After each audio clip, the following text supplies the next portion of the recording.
Hello, everyone. Welcome to our online event today. My name is Martin Hope. I'm your host for this event. And together with me is Friederike Rieser from our marketing department, who was so kind to arrange all this here today. And the other person here is Sven Schöneberg, colleague of mine, who will take care a little bit about the Q&A area where you can ask your questions during this event. First of all, I would like to not only to welcome you, but to inform you also that this event will be recorded due to the fact that we would like to utilize this also on YouTube later on. And if you are not okay with this, that this event is recorded and you are part of this recording, then please, I have to ask you kindly to leave this event right away. Otherwise, you're welcome. Stay with us. Have a nice time. I hope you will get a lot of information about this.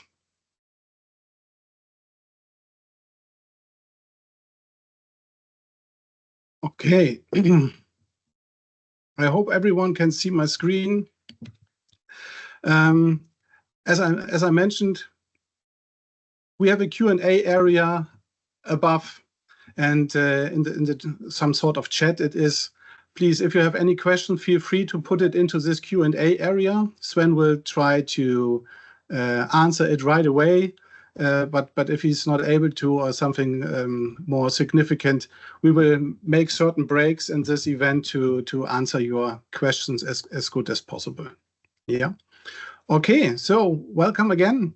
I would like to introduce you our servo system, Sigma X here, or in general our servo systems, to get you an information about how we handle machine applications with our servo systems and how you can make your machine more competitive to your competitor ones, of course.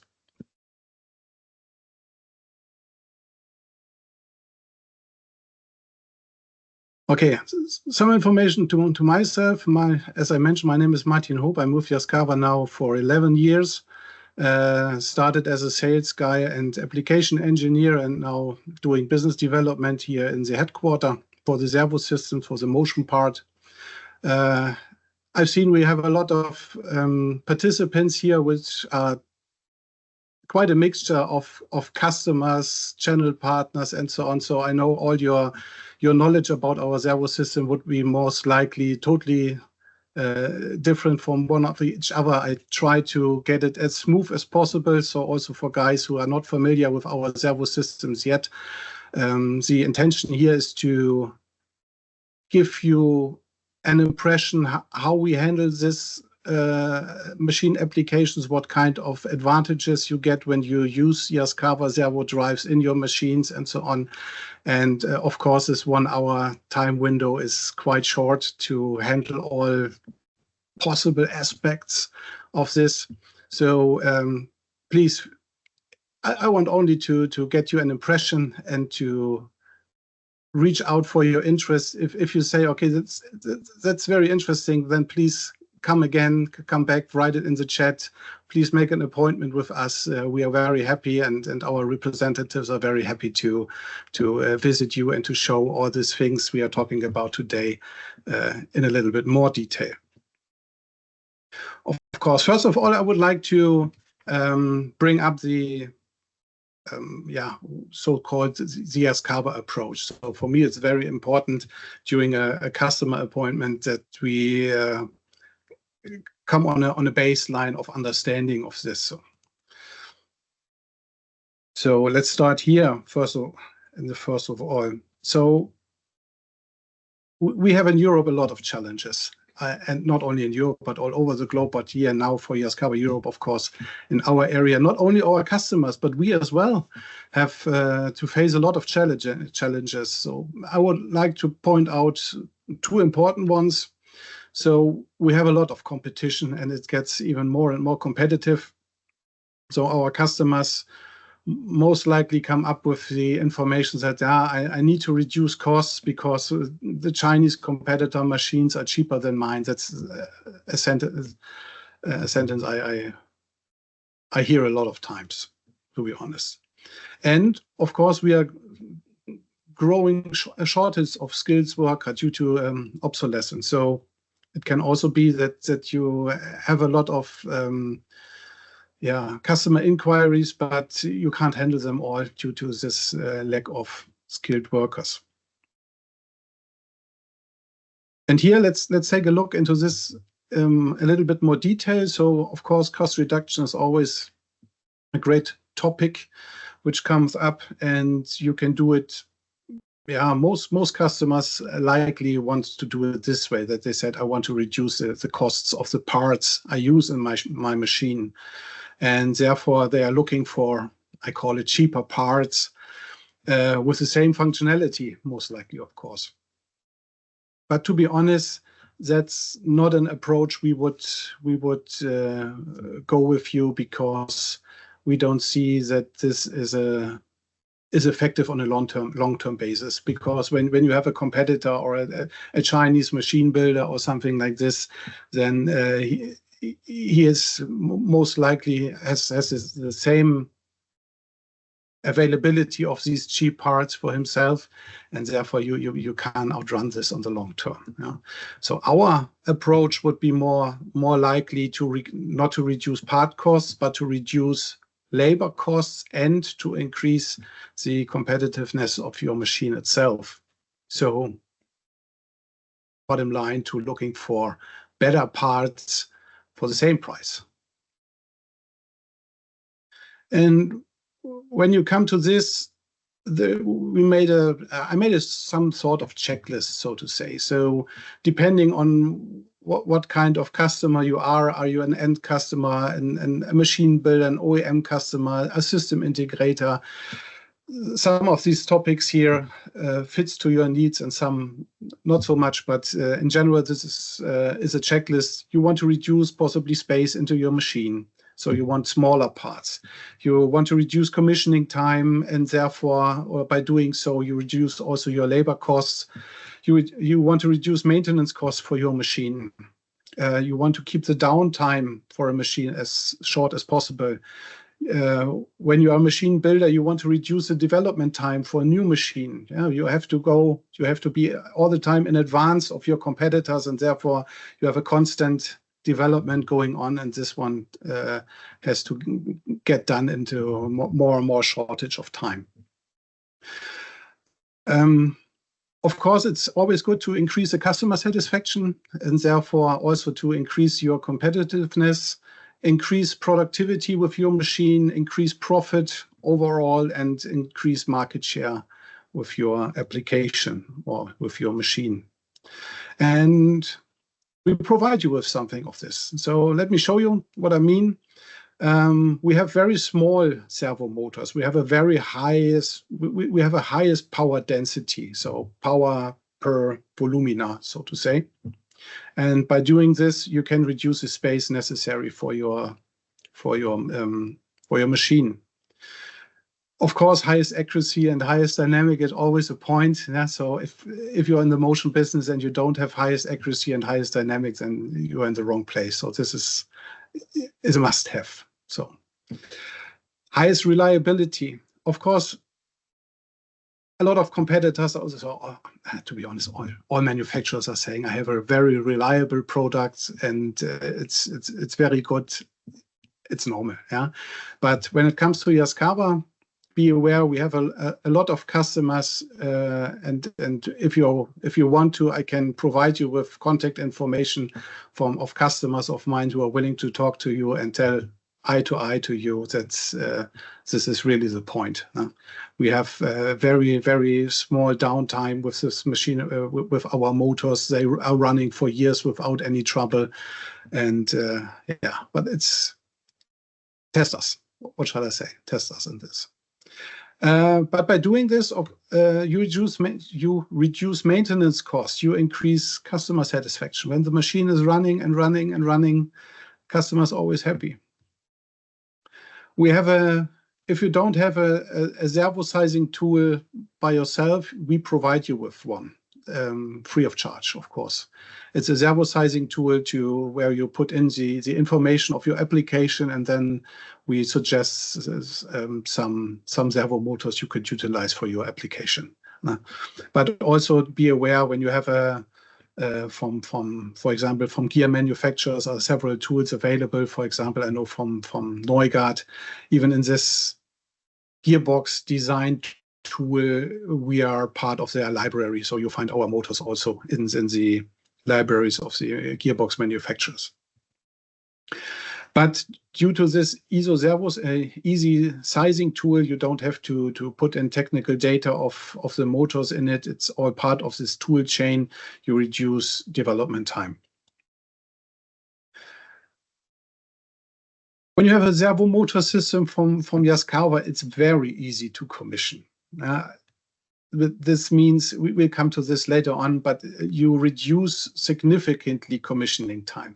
I can speak out of my experience. I was an application engineer, and prior to Yaskawa, I was working with competitor systems, and you can, when it comes really to top-notch control of motion, you can spend days for tuning the system properly. And with Yaskawa, to be honest, it's so easy.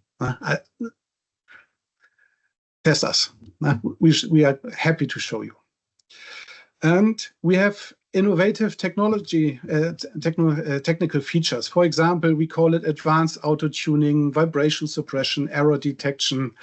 I will get into this later on in a little bit more detail, of course. But by doing this, you increase significantly your competitiveness. And we have a future-oriented system. This means we have a servo as a sensor. We come to this later on also. We provide you with a lot of, the servo system provides you with a lot of data, and you can collect this data, utilize it for increased productivity, therefore, or by doing this, increase your profit and your market share. Okay. But that's bottom line, this is our understanding. We want to give you the best technology possible to make your machine running as good as possible, and therefore to be successful with it. Let's get into a little bit overview about the news or the latest Sigma X servo system. Our servo, for those of you who are not familiar with our systems, servo systems yet, it's called Sigma. And it always has a number or a letter behind it. So now we are in the state Sigma X or Sigma 10, so-called.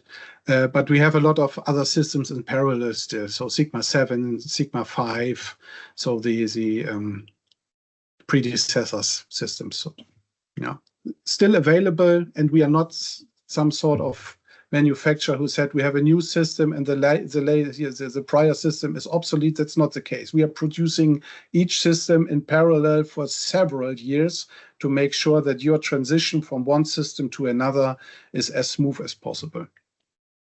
So therefore, it's not a total new revolutionary servo system. We call it an evolution. What do we mean by this? As you can see here, over the series, the motor length decreases more and more. So we get a better power density inside of our servo systems and reduce the space needed for this. And of course, due to the technical development over the time, the technical features increases significantly. So encoder resolution, technical features, usability becomes more and more handy, and so on. But also very important for you, I think, is when it comes to a new series with new features, it doesn't come necessarily with a price increase. So for us, it's important, what I said, the transition from one system to another. Keep the system in parallel for quite a long time and provide it for the same price. That's the idea. And compatibility. So the motor flange and the shaft size, when it comes to the same, we call it model type or something like this, the motor stays with the same shaft size and flange size, so only the length reduces, and therefore you can easily maintain your existing machines to a retrofit to the latest technology level and so on.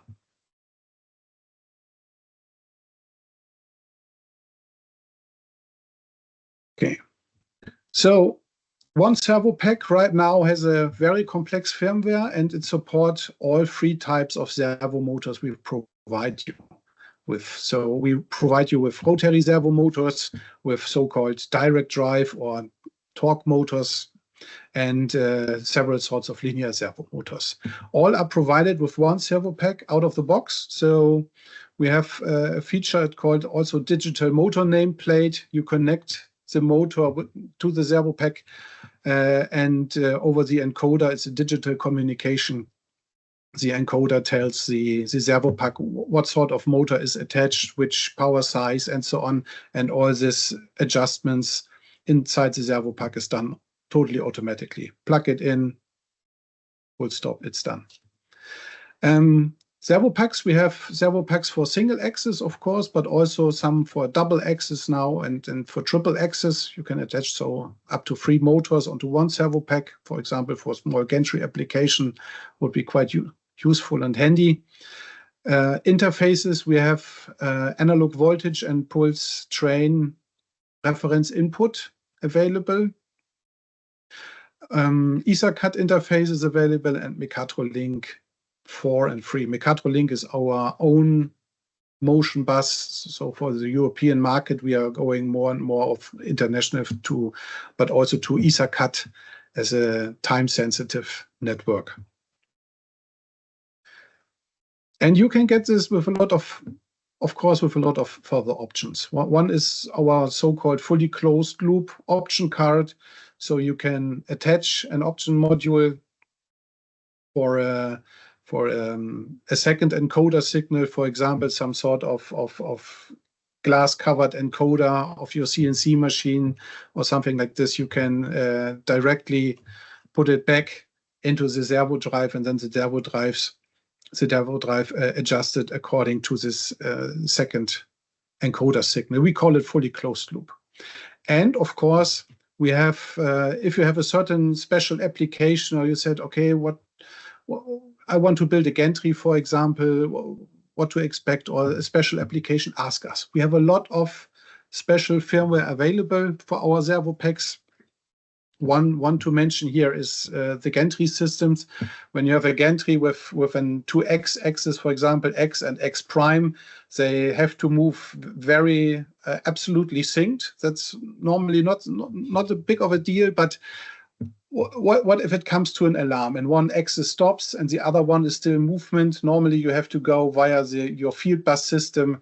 It would take up to 1 or 2 communication cycles to get the second motor also into stopping, and that can, at high speeds, it can damage your system due to some sort of rigidity problems or something like this. With this special firmware, the axes communicate directly with each other, and therefore they are both stopping at the same time. No possible damage for your machinery.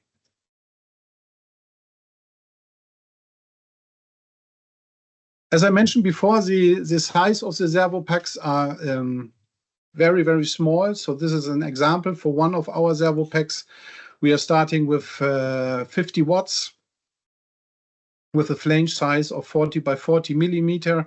And the length here, as you can see, with the smallest size without holding brake or something like this, is only 55 millimeters. And you can see that the motors are nearly, in some areas, nearly, some sort of quite a good small cube. So you have very high power density. What's also different to some competitors is that we even have this 50 watts. So most of the competitors start at 100 watts. We have some sort of between 100 and 200 watts. We have this 150 watts unit. And as I mentioned, we have a lot of different servo motor sizes. Come to us with your application. We talk about it, and then we will find a motor which fits the needs of your application. Yeah. I can only invite you to do this. Please contact us and get with us into more detailed discussion.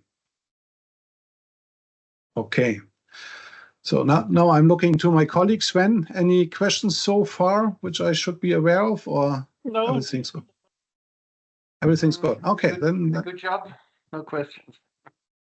Okay, then I go further on. So one question just dropped in. Is it possible to control motors from other manufacturers? Can the X motors be used with drivers from other manufacturers? Okay.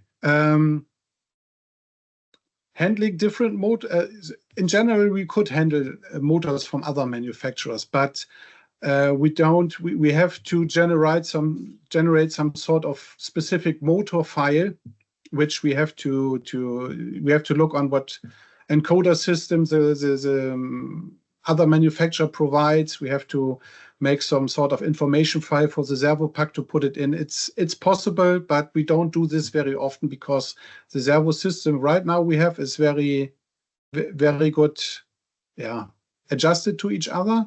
But for high volume customers who said, I have this specific linear motor for linear motors, we do this a lot of times.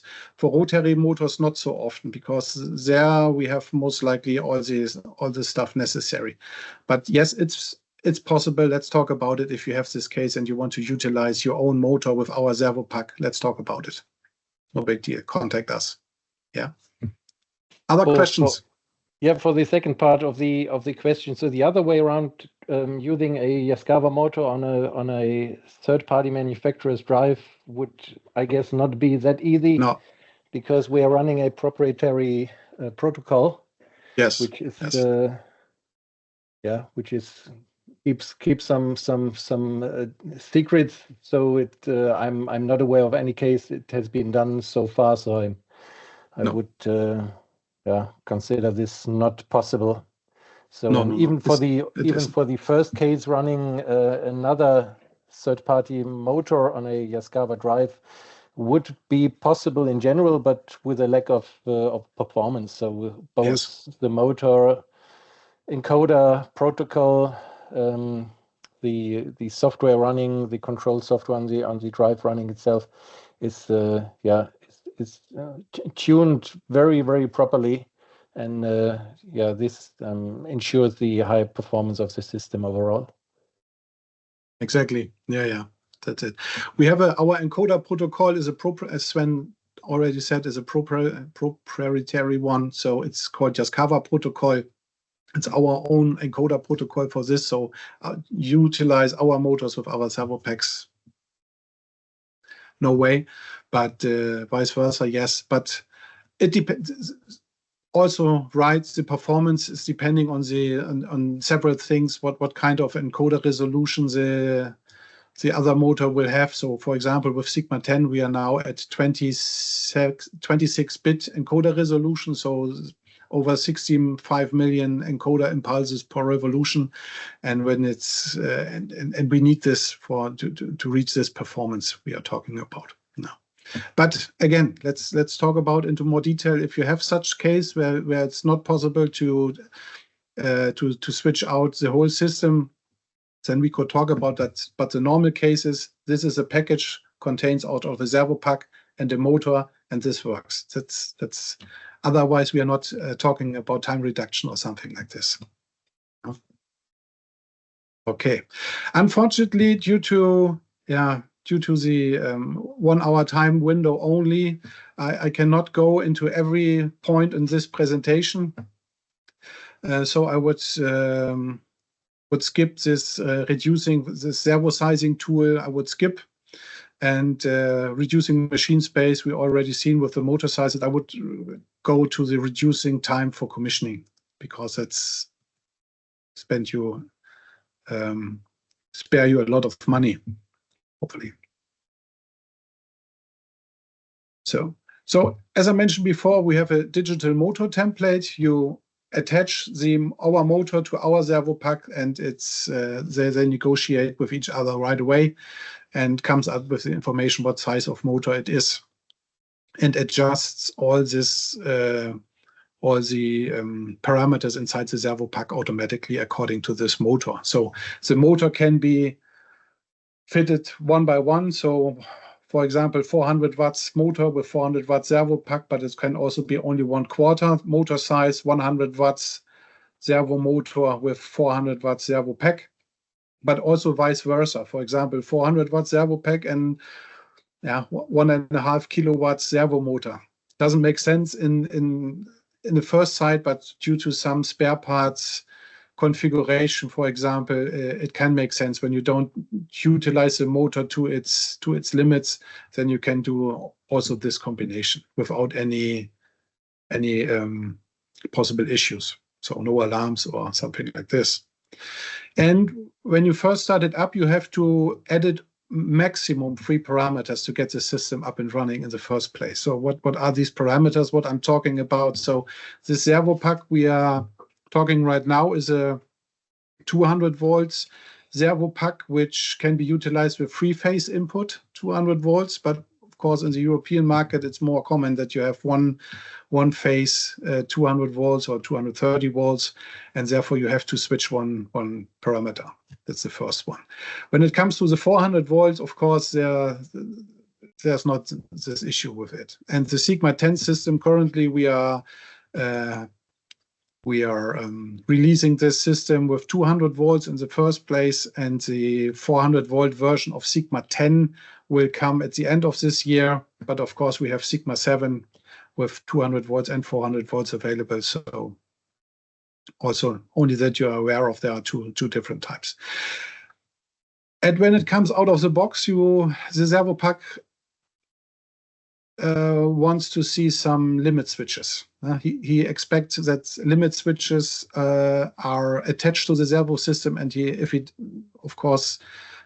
it's not getting this signal, then it would not move. So you have to put on the parameters here to deactivate the limit switches when you put it right out of the box onto your table and want to test something. Also here, because I use this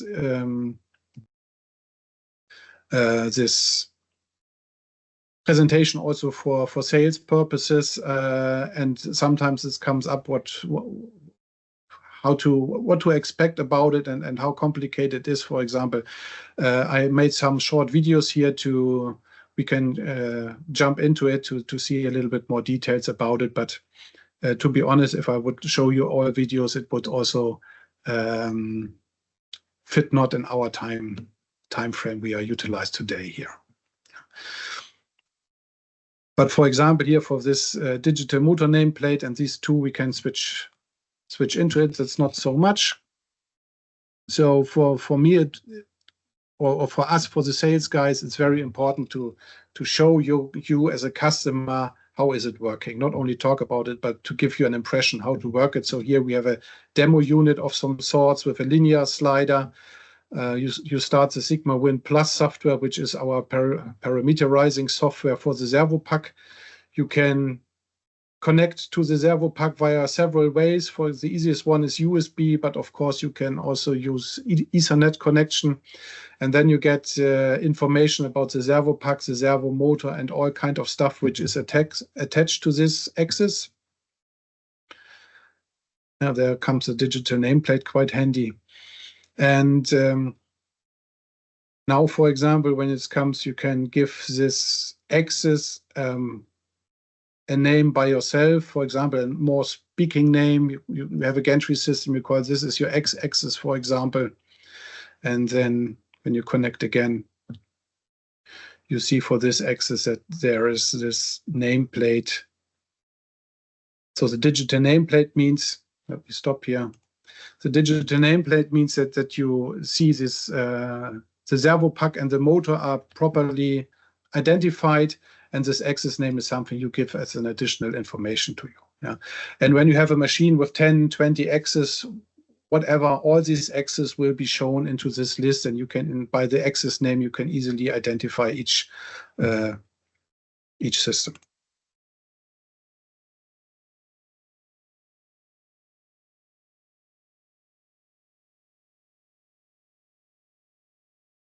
Okay.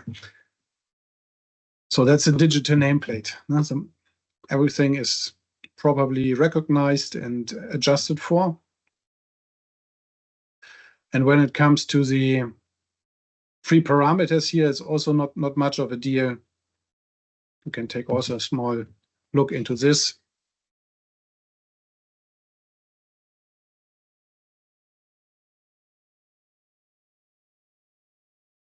Yeah, you see there's an alarm pending AF10. It means that we currently have the one-phase power input not implemented yet. It's expecting three-phase power input. Now you have here an overview about all parameters. When you, of course, you have to know which one to change, but therefore this video is for. You switch to one-phase power input, and every parameter you have changed but not written down yet is marked in green.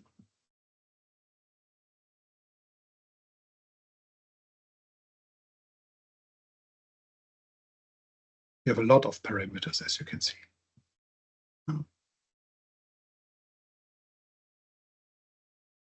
So deactivate the positive and negative over travel pot and not, we are calling this. So that's pretty much it. Restart the system with a software reset, and then you are good to go.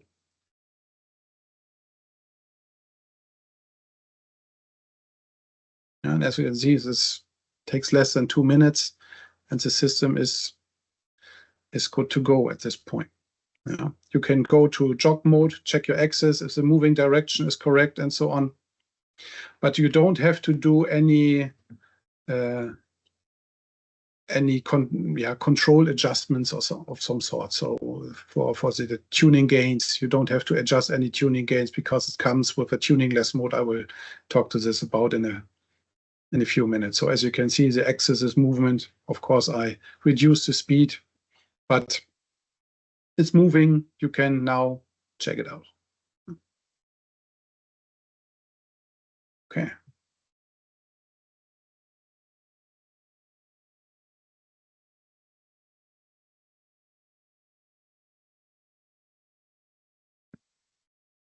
So, as I mentioned, you change these three parameters. It's ready for use due to our, we call it tuningless mode. So what is tuningless mode?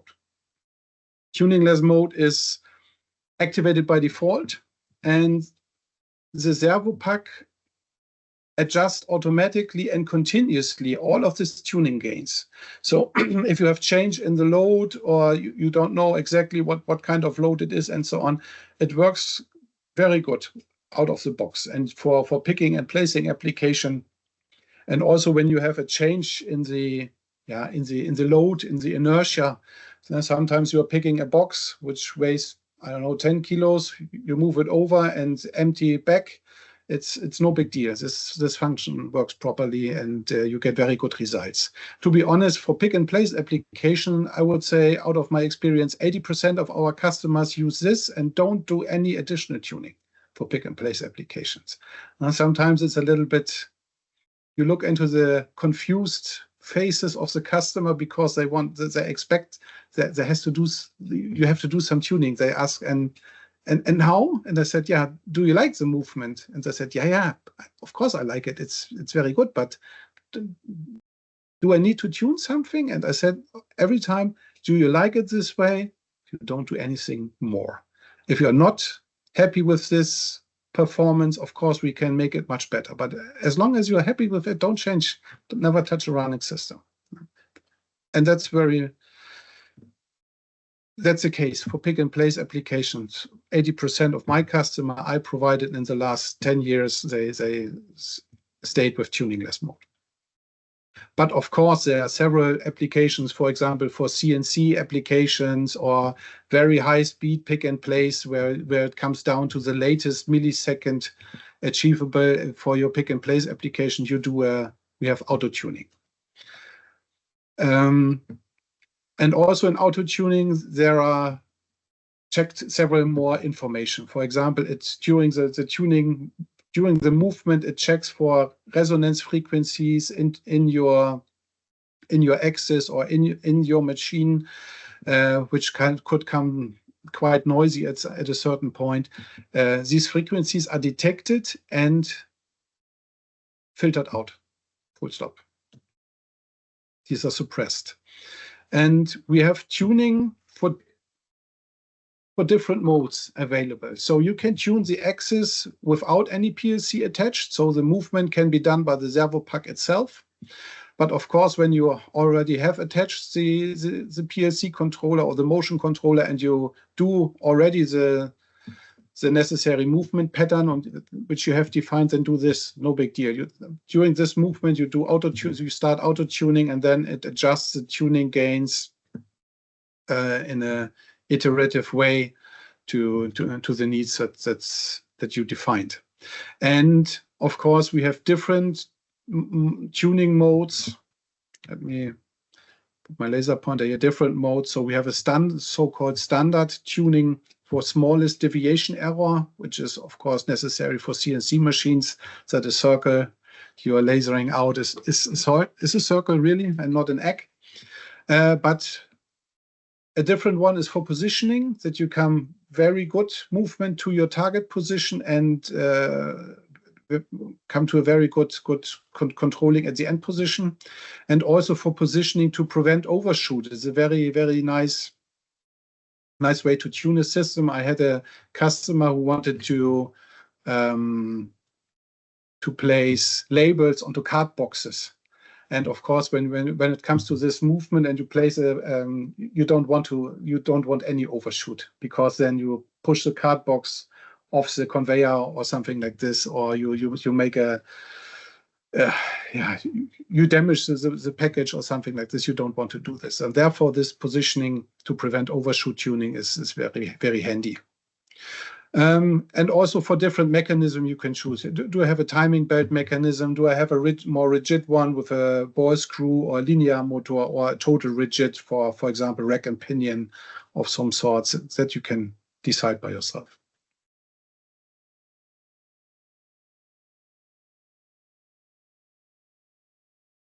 Okay. These videos I would like to show you, but it would totally consume our timetable. But if you're interested in these videos to take a closer look how it's done and how it can become handy, please notify Sven in your Q&As or something like this, or write us an email, answer to our email invitation, and we provide you with this video if you can't find it right away onto our homepage or something like this. We are happy to provide you with it. Okay. Increased competitiveness with our new technology features we have in our, some are new, some are not so new, but what have we here? We have, first of all, we have vibration suppression, which comes very handy. For those of you who are not familiar with it, at a certain point, of course, you have a very good tuning of your axis, which you can see here in the video down below. The slider itself has a very good positioning, but yeah, unfortunately, due to some mechanics, or you have a portal system where you pick and place something, you have a long arm, do the movement with a load attached to your arm, then it comes to this vibrations. But we have mechanisms to suppress these, as you can see.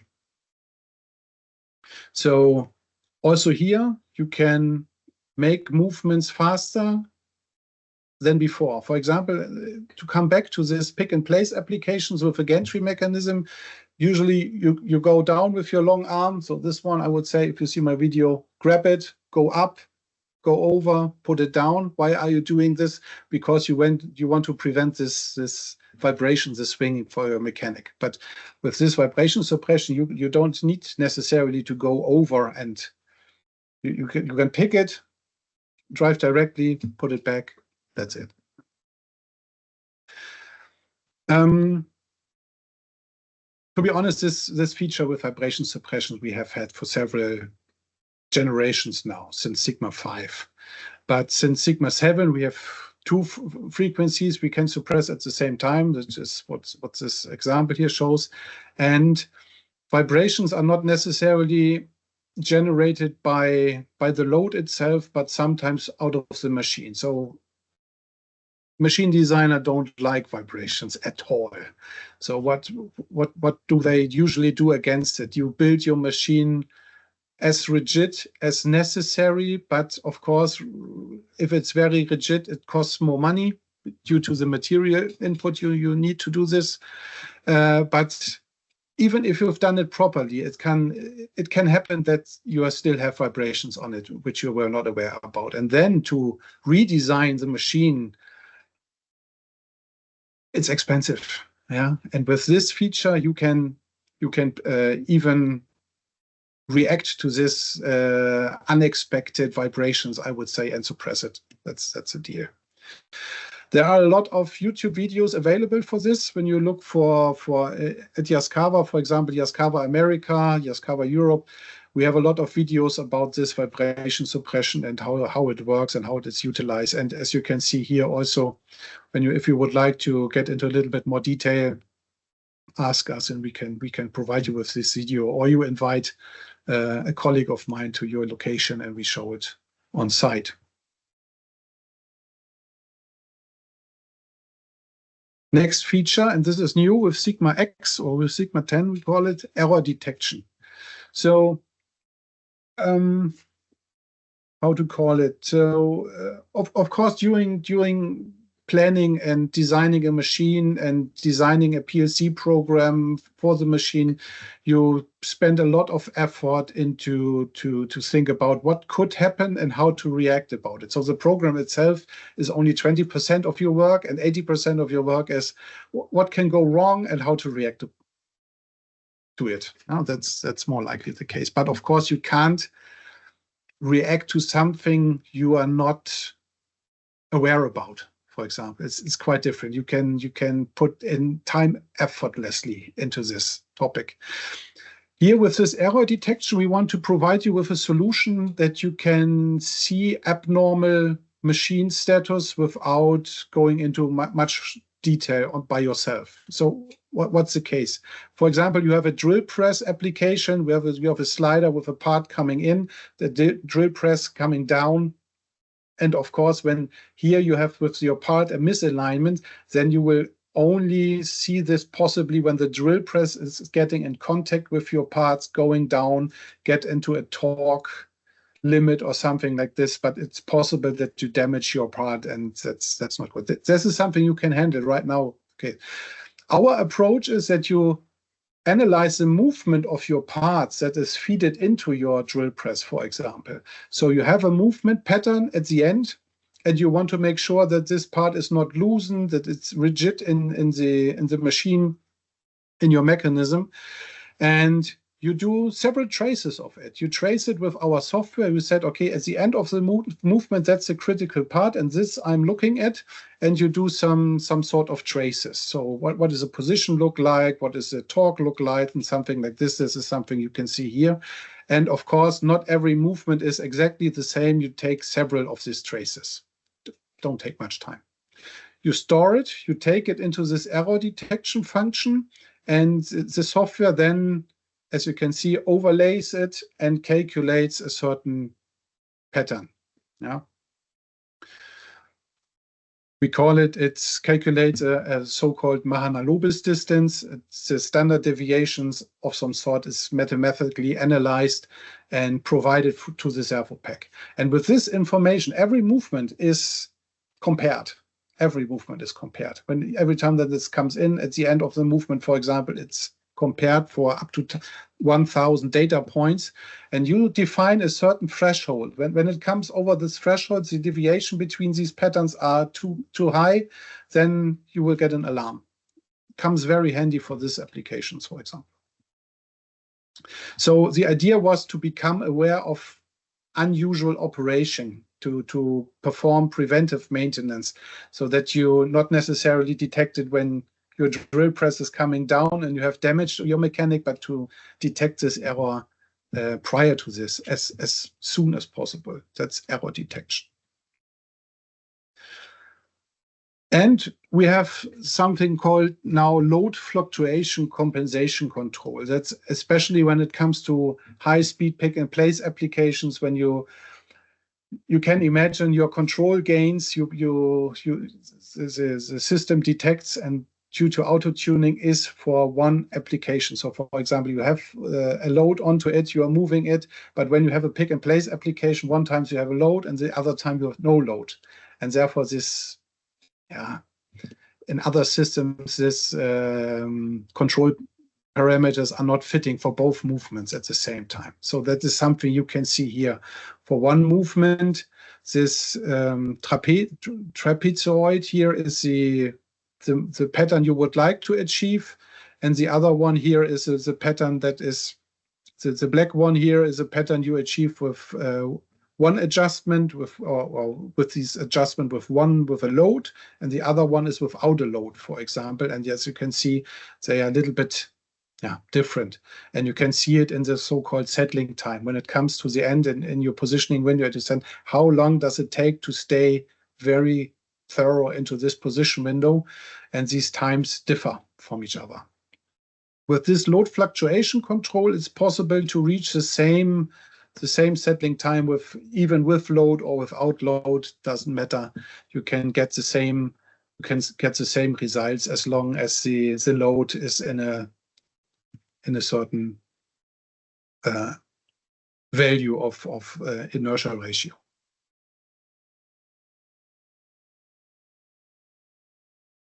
The next one where we have very good results out of the box is speed ripple. So for several applications, for example, in semicon, when it comes to growing of crystals and something like this, it's very, very important that you have a very flat and constant speed and no big speed ripple onto your system. And even to get these very flat and constant speed, even during low speeds. Now, when it comes to this, as you know, we have permanent magnets. You have normally you could see that at each magnet there is a little bit gap, but this is something we have totally under control. For our rotary servo motors, you don't have to do anything because the servo motor itself gives the information to the servo pack. What kind of motor, where are the magnets, and so on and so on. You don't get any information about this. This speed ripple compensation you can adjust when it comes to linear motors, for example, and especially when it comes to linear motors that are not from us. You have to only once to do the speed ripple compensation function. You start it, and then it detects where the magnets are on the way, and then to make sure that with the next movement you have a very, very smooth movement and constant speed. These are only 3 possible technical features. I could talk about technical features in our servo system quite endlessly, but these are only 3 I want to point out here. Please contact us, talk with us about your application, and we will give you an impression what we can do for you. Okay, 10 minutes left. Last but not least, increase competitiveness by using future-oriented features, I would call it. So servo as a sensor, data provision, data collection. The servo pack itself provides you with over 30, we call it monitors, so 30 and more information about the current status of the system. And for example, energy, I put it into different categories. In this case, energy, for example, you have the main circuit DC bus voltage, you have the current power consumption, you get the calculated power consumption, what you have used over a certain time. This comes quite handy when it comes, for example, for calculation, how much energy do I need to produce a certain amount of parts. Some of these I have highlighted in yellow. I will come to this also in a little bit more detail. Utilization, accumulated load ratio, regenerative load ratio, moment of inertia. So it detects all the time what kind of load is attached and gives you this information. What was the maximum load the motor has to bear? What was the minimum load? What was the settling time? So how fast could I get into my position window? amount of overshoot. So is there an overshoot? How much is it? And so on and so on. The most critical one for the system is the accumulated load ratio. When it comes to a machine, you have a certain need to a movement to do, pick and place, something like this. And then you're looking for the right motor. And of course, you're choosing a motor with some, I call it reserves, of course. You're not 100% sure, is my mechanic exactly as I provided or predicted and so on. So you say, okay, this motor is only utilized by 80%, so it should be able to handle it. I have 20% reserves for my application. And after building up your machine, you can look into this monitor, accumulated load ratio, to make sure what is it? Is it really my 80% I predicted, or is it even can I get even higher? Is it more? Or even when it comes to you for example you calculated this motor for a certain amount of pieces per minute. So for example, 100 pieces per minute. And how far can I go now? I have reserves. How far can I go until I reach 100% of my motor capacity? So if the mechanic is okay, you can speed up the motor until this limit reaches 100%. No big deal. And therefore you can increase your machine output. Then the next one, margin until overload, temperature margin until servo motor overheats. Of course, with this accumulated load ratio, you come to a certain point, 100% of the motor power is used. And then you come into I would call it with other manufacturers and also us in the past, a gray zone. You go into the overload region of the motor, and you can use it with a little bit overload. You can for a certain time with a little bit more overload for less time, but you are not sure how long can I use it until I get an alarm and the machine stops. I don't want the machine to stop, of course. I don't want it. So this monitor margin until overload gives you an exact information. It's a value that starts at 100%, and when you go into the overload region, it comes down more or less fast until 0%. Then you don't have any margin left, and then you get an alarm. But even by using this, you can go into the overload region and utilize this for a certain time, and you get all the time the information, how much reserves do I have until I really get an alarm and the machine shuts down.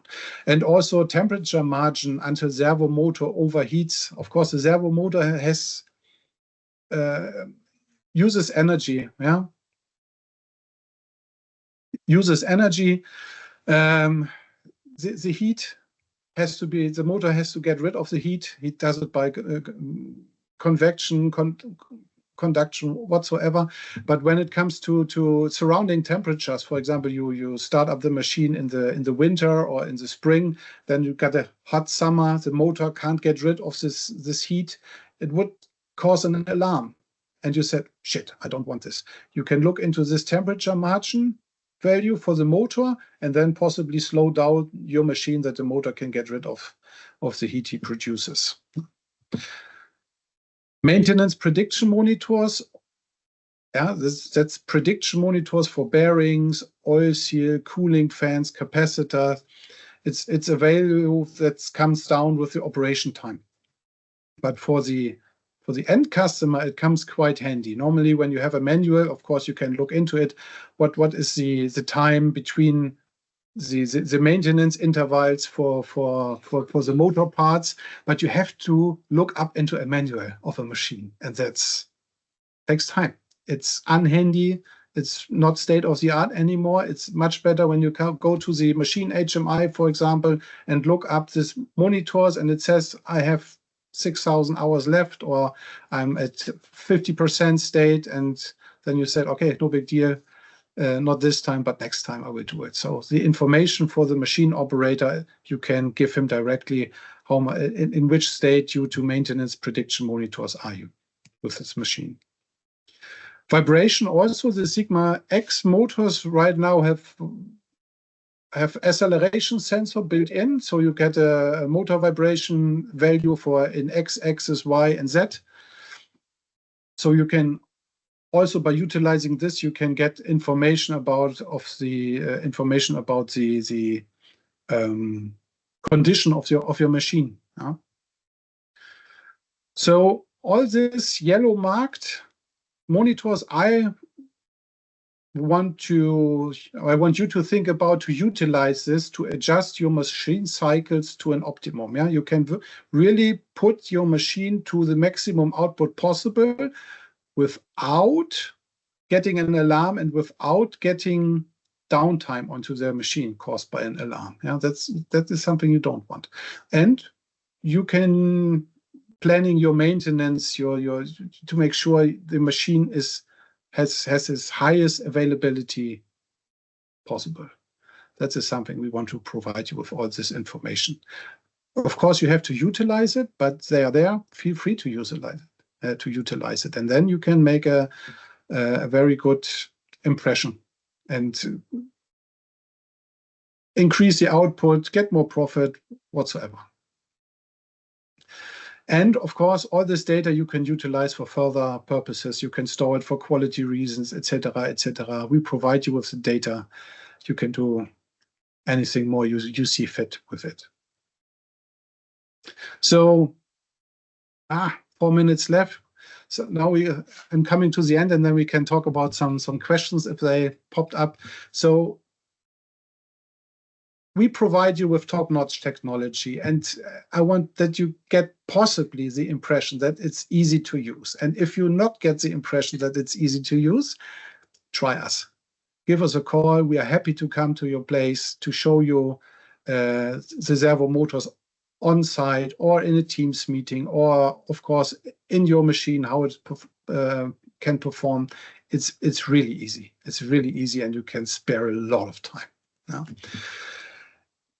Because we provide you also with top-notch new technologies to increase also your competitiveness and lower, therefore, your labor costs. And we not only have motions and servos and something like this, we have also frequency inverters, so-called drives. We have controls, so input-output signals. We have robotics, of course, so you can utilize us for a lot of things into your machine, get it by one manufacturer, and therefore get rid of some uncertainties if you would mix it up with several manufacturers or several suppliers. And it's most likely that we have it's most certain that you have a solution for your motion or machine application. So even feel free, if you have something in mind, you would talk about what would you do for this machine, what would you suggest for this application, give us a call. We are happy to help, and we are very happy to talk to you and discuss your application. Yeah, contact us anytime, please.